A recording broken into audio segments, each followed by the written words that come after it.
We would like to welcome today to Immunity Group Australia's podcast a very interesting speaker. Now, Dr. Arun is our speaker today, who is an upper GI and a bariatric surgeon, Melbourne University lecturer, yoga and meditation teacher, and an Australian Army officer.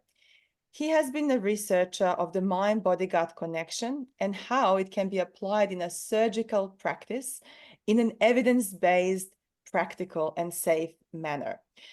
Our topic today of conversation with Dr. Arun from Melbourne is Australia's Migrant Health Summit that is coming up this week. Welcome, Dr. Arun, to our podcast. Thank you, Nina, for having me on your show. It's a delight. It is such an important topic for Australia, being a migrant nation. 1 in 4 Australians was born overseas. Almost everybody has a relative from overseas. So can you please tell us, what is a Migrant Health Summit this year? Absolutely. Nina, as you very correctly said, based on the Australian Bureau of Statistics, almost 30% of Australian population has been born overseas, which makes Australia a major immigration nation. And when we are talking about migrant communities, and I want to be very clear, migrant communities, a lot of people think refugees or people who have arrived to Australia on humanitarian grounds only. That's not true. We're talking about anybody who has moved to Australia, who was born overseas, and who wishes to call Australia their home. So they could be coming from any ethnicity. So that's precisely what we call migrant communities. And these migrant communities have specific challenges. So in order to raise awareness about the health aspect of it, myself and some of my esteemed colleagues got together to hold this event called Migrant Health Summit. And the purpose of this event is threefold. Number one, to educate. Number two, to empower. And number three, to enable. Now, these three terms have got very specific meanings, because having worked in the healthcare space ourselves, we realize that simply giving out prescriptions or doing procedures is not the end goal. The end goal is prevention. And that's where the whole education piece starts to translate into empowerment and then to enable people, which means they are empowered to take some action. That is absolutely fascinating. Which other colleagues and specialties will be represented as part of the organizing committee for this particular summit? Yeah, so myself being in the space of gastrointestinal health, so we're not talking about surgery over here, we're talking about gut health, because as Hippocrates, the father of medicine, said, all disease begins in the gut. We firmly believe it, that there is an Ayurvedic saying that if your diet is right, medicine is of no need. If the diet is wrong, medicine is of no use. So if you don't start working on your diet, which significantly impacts your gut health, that is really the first part. So there is involvement of gut health. We have an endocrinologist who's going to be talking about diabetes. We have a dietitian who is also a migrant. We are all migrants who are going to be talking on this summit, but there is a dietitian who will give culturally sensitive, good nutrition plans. How can you be culturally connected to your culture, but still have healthy, wholesome nutrition? Then we have a gastroenterologist who's going to be talking about the rising epidemic of fatty liver, which is linked to metabolic disease. And then we also have a well-known eminent pediatrician who's going to be talking about, childhood obesity. The focus of this summit is obesity, gut health, and diabetes. So that's because these three things are interlinked. So we have taken specialists who are going to be focusing on this. We plan to run this event on an annual basis. And in the future, we're going to be having, say, cardiac health. We're going to be keeping mental health. So there will be different focus themes for different events. And very Sounds importantly, I forgot to mention, we have a community advocate who is our host. His name is Gagan Agarwal. He is not a doctor, but he's a community health advocate. So he's representing communities and taking their questions, feedback, and relaying that to the specialists. Is there any involvement from the NGO community? Yes, we have actually. So Gagan is a director of one of the NGO. And he's set up the Marunda Indian community over here in Melbourne, which is, one of the bigger communities, I should say. And he is liaising with other communities to get involvement and engagement. That is absolutely necessary for this day and age. And what are some of the most important barriers for migrant communities to achieving those positive health outcomes in your experience, Dr. Arun? Yeah, so I think it is important to recognize, as I said, that there are the way we have understood this, and there is already a lot of government work that has gone on it. However, I want to say this, Nina, that there is still not a national policy by the Australian government to address migrant health and well-being issues. There is a lot of talk that is going on, but there is no national policy. Of course, there is a desire in the idealistic world that then there should be a culturally and a linguistically diverse community. That's the model. But we still do not have a national policy that is targeted towards it. So let's see in answer to your question, what are the key challenges or the barriers that migrants face when it comes to their health and well-being? Based on the data that has been published in the Australian Institute of Health and Welfare from even last year, these challenges can be classified into three broad categories. All right. Some things which we can change and some things which we cannot change, but we can get to know them better so that we can adjust around it. So the first is genetics. Now, we can't change our genetics. Like, I was born in India. The genetics which are there, which make a person born in that time, in that country, or in that region, make them prone to certain diseases and make them immune to certain diseases. All right. So, for example, Asians have got a higher risk of developing obesity related complications, such as diabetes, much higher than their Caucasian counterparts. So, what that means is that, for example, to put it in very simple terms, a Caucasian, which is a white person, might have obesity related complications such as risk of diabetes, for example, at say 100 kilos. Okay, so if they become 100, I'm trying to relay this in a very simple non-medical term. All right, whereas the Asian person might start developing that risk of developing diabetes when they are 80 kilos only. So their risk profile is different to that of somebody else. So that's the first thing. Asians have also got a higher propensity to develop visceral adiposity, which is the fat around your gut, around your middle part, which is the unhealthy fat. And also, the muscle mass in a Caucasian person is more than that of the non-Caucasian or an Asian person when they are age matched. So what I'm trying to say, these are genetics. We can't change it much, but it's important to know about it, that what is our risk profile. The second thing is around information challenges, which means that, there is language barriers, inability to communicate or express properly. We don't have, as migrants, we don't have those networks of connections, that social support mechanisms, and also our comprehension and competency, which means that I have access to the knowledge and information, but I just don't know how to prioritize it or how to translate this information into proper tangible action. And the third is around our own cultural barriers of adoption of healthy habits.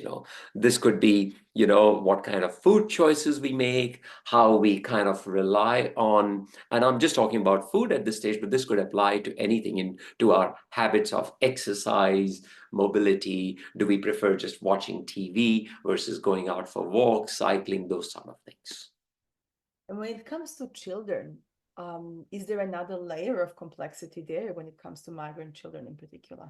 Absolutely, because children of this is commonly observed. Children of migrant parents are in this sort of dual culture world.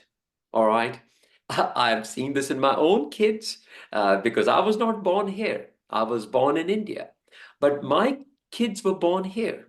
So they are in that dual mode, At home, they have a different cultural environment. And when they go out, they are in a different cultural environment. And as parents, we have this fear that the kids need to be entrenched and they need to know exactly our culture. They need to know the pain and the suffering that we went through so that they have an appreciation of what they have got, right? It took me a long time to actually understand and appreciate this, that what kids need ultimately is a loving environment which allows them to nurture. All right. They will adjust and adapt.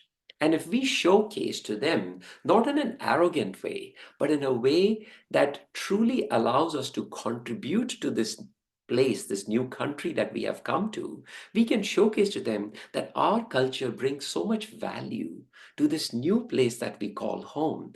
And that's what your duty is, to bring diversity and bring value to the community that you come into and how you can serve people better. You don't have to compromise your values because people will respect you for your own values.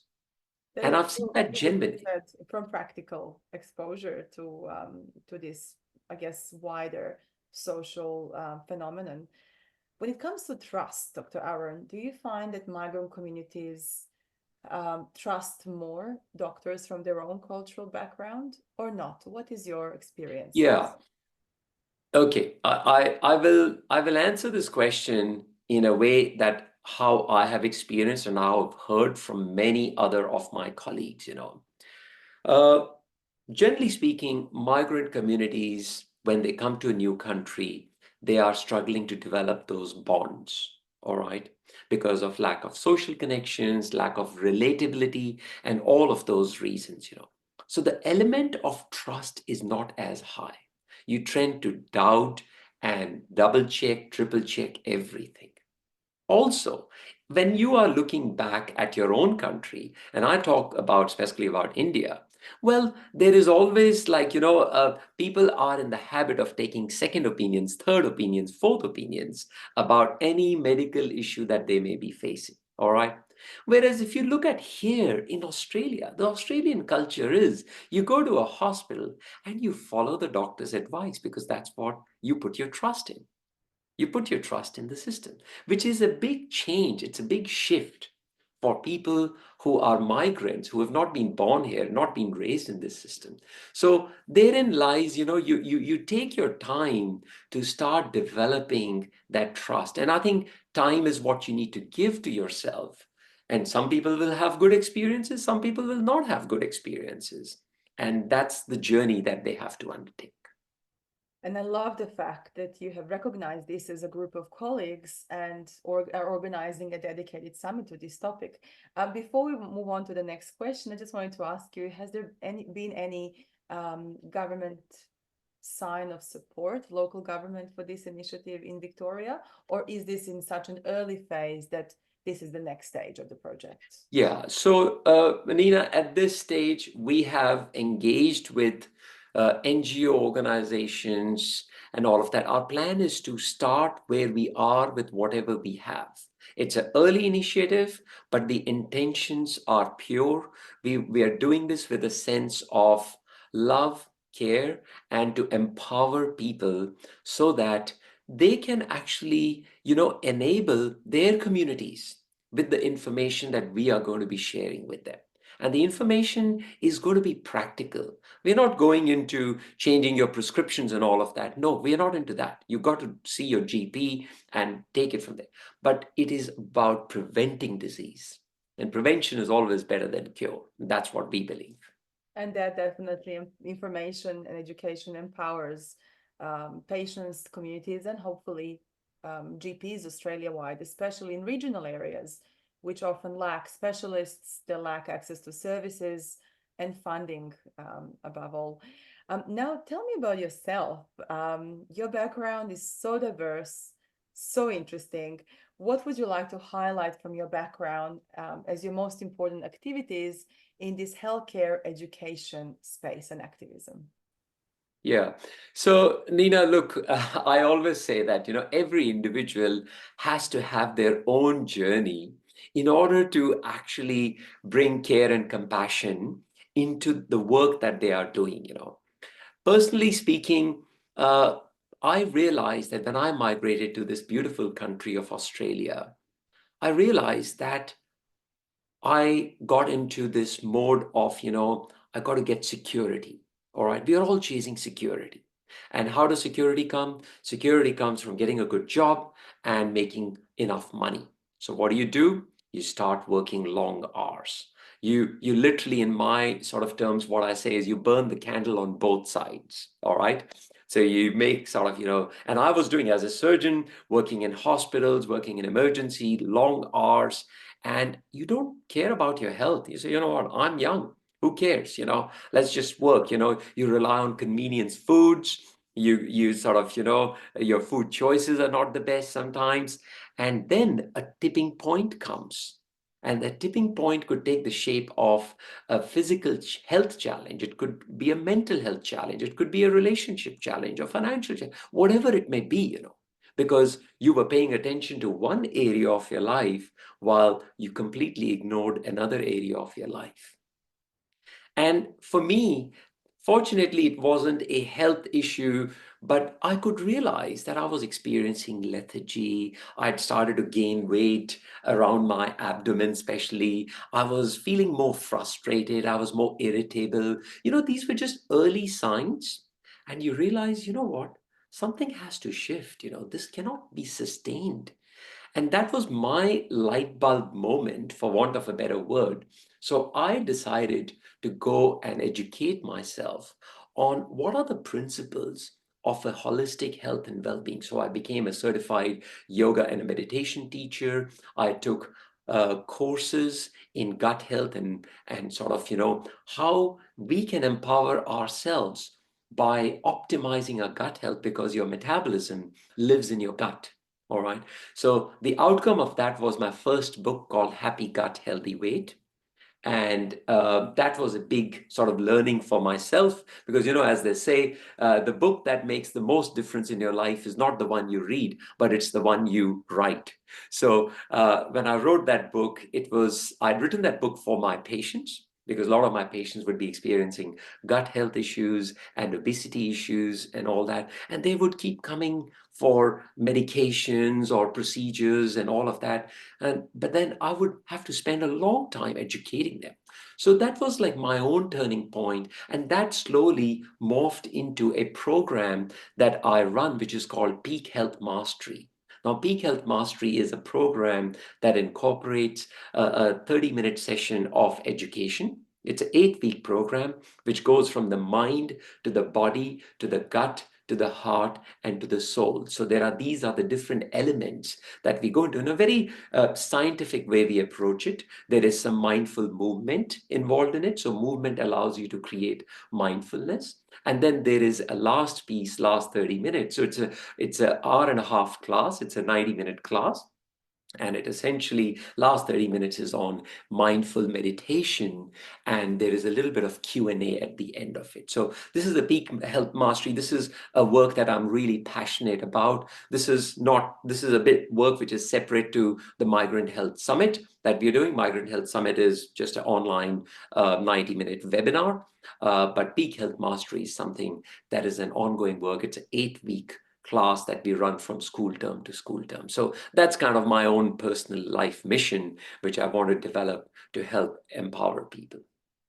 And Dr. Arun, how important is mind-gut connection? We hear about it on social media and in the news, but no one actually knows the extent of that importance. From your experience as both a bariatric surgeon and a practitioner in this mind-gut health space, how important is the mind for the Yeah. gut? So look, we often say this, that your body does what the mind knows. All right. Thinking is really critical element to your overall health and well-being. because your thinking determines how you're feeling, and your feeling is going to determine your decisions. And your quality of life is going to be reflected by the quality of decisions that you are making. You look at any area of your life, whether it is health, whether it is finances, whether it's relationships or work, any place, if you're doing really well, you have made good decisions. And your good decisions have come from good thinking patterns, which are your habits. So, in answer to your question about the mind gut connection, well, we have all heard about gut feelings. We have all heard about intuition. You say, I just have an intuition that this guy is really good, or I just have an intuition this person doesn't give me good energy. Now, we have all heard of gut intuitions or gut feelings, but we instinctively react on them. We don't know how to read into them, how to process into them. So that's where the power of gut-brain connection comes in. It's a known thing called gut-brain axis. And you may have heard of the vagus nerve, which is the 10th cranial nerve. And now a lot of studies are telling us that 80% of the signals that are coming through the vagus nerve are not going from the brain to the gut. It is the other way around. It is going from the gut to the brain. So when you activate the vagus nerve, whether it is through deep breathing or through taking a cold shower or gargling or all those sort of things, what you're doing is you're activating the parasympathetic nervous system, which is allowing you to calm down, reduce your heart rate, and go into that conscious thinking mode where you can make more sound decisions, where you can make more thought over decisions that have considered all options. Because let's be honest, no matter how much information we have, you will never have all the information that you need to make a critical decision. Sometimes you'll have to base the decision on what you are feeling about it, right? And therein lies your ability to tap into this inner source of your wisdom, which is the power of the mind-gut connection. That is so beautifully said. For our listeners who would like to follow your work, could you please tell us your Instagram account or website? How can they follow what you're doing? Yeah, they can search me up, drarundhir.com, DHIR. And I've got a YouTube channel in which I put sort of, different videos. Some are on surgery, some are on obesity, some are on overall health and well-being. And we run a monthly sort of a webinar for our community, which is called Success Beyond Scales, which is mostly for people who are looking at, just losing those extra pounds, gaining some energy in a healthy, sustainable, and a holistic manner. That's really critical, because what I've seen is it's not the lack of information which is causing people to remain sick. It's not that. It's lack of a system. It's lack of a framework. When people don't have a structure to their day, they are doing things randomly. So my job is to bring a system, because I heard somewhere, and this really resonated with me, that systems create sanity. You want sanity in your life? Well, create a system. That system allows you to actually do things more efficiently. So that's my life purpose, to help people create a system that works for them. Dr. Arun, thank you very much for your time, and we look forward to Australia's Migrant Health Summit, which is on Thursday, 7th of November. Correct. It's in the evening at 7 p.m. Melbourne time. Thank you very much, and we look forward to speaking with you next time. Thanks, Nina. It was lovely chatting to you.